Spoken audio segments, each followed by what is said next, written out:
Ukraine's President Volodymyr Zelenskyy says Kyiv is launching a criminal investigation after a Russian missile strike on Friday reportedly killed at least 19 soldiers. Local media says that attack happened near the front line in the Zaporizhzhia region as an award ceremony for a military brigade was underway. Let's bring in our correspondent in Kyiv, Rob McBride, who is joining us on the News Hour. What more do we know, Rob, about this incident and what are the political ramifications?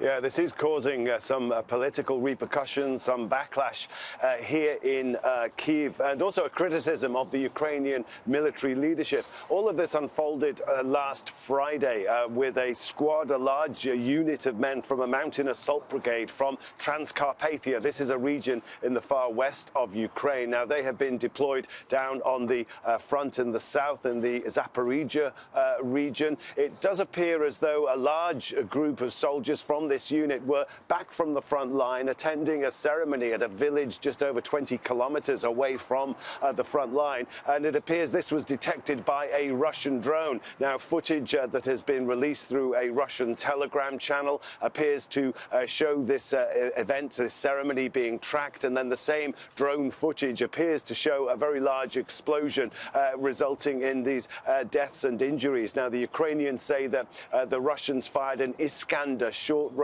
ballistic missile, and there has been widespread condemnation on mainstream media and also online by lawmakers and military bloggers here in Ukraine of just how the Ukraine armed forces appeared to allow this large gathering of soldiers in one place, presenting such a target for the Russians. And it's criticism that's also been echoed by Volodymyr Zelenskyy, the president here, who says that this was an avoidable tragedy. Right. And what's been happening elsewhere in Ukraine? What's the latest on the counteroffensive?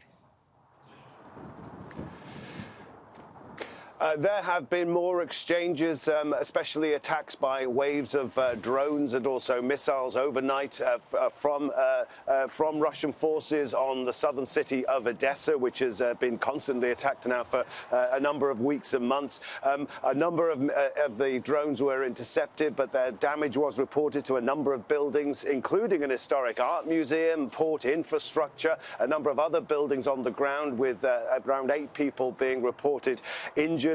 There have also been attacks by these so-called glide bombs in the southern Kherson region of Ukraine. And all this does seem to be following an attack by Ukrainian cruise missiles against a large shipyard, the Zaliv shipyard that's in the Kerch port, which is right over on the eastern tip of the occupied Crimean peninsula, which does appear to have damaged a Russian naval vessel, as we see this continuing tit-for-tat exchange of drone and missile attacks between Russian and Ukrainian forces. Rob, thank you for the update. Rob McBride live for us there in Kyiv.